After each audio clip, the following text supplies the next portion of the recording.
In today's video, I'm going to teach you how to record refunds in QuickBooks Online. Before we click around, here's the key rule.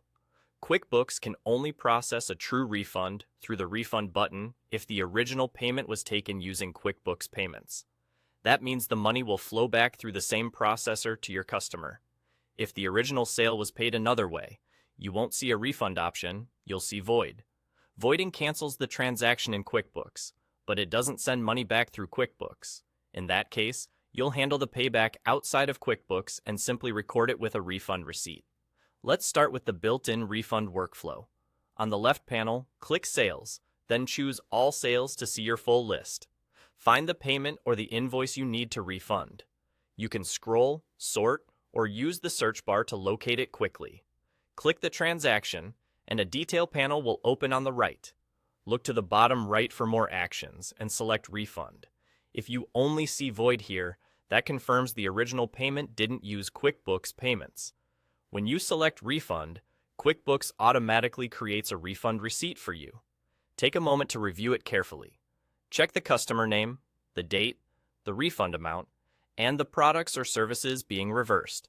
Make sure the payment method and the bank account or card details look correct. And add a brief memo so you remember why the refund was issued. Once everything looks good, click Save.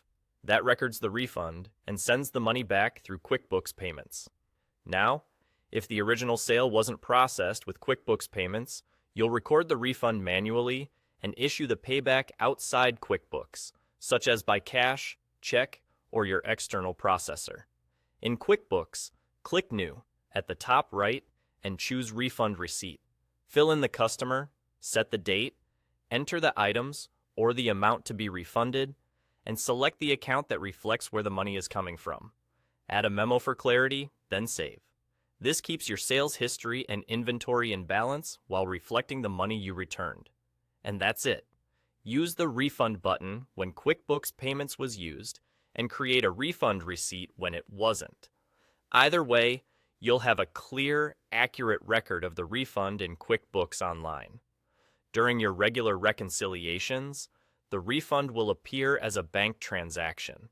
Your records should reflect it, and it helps to keep brief notes for your files.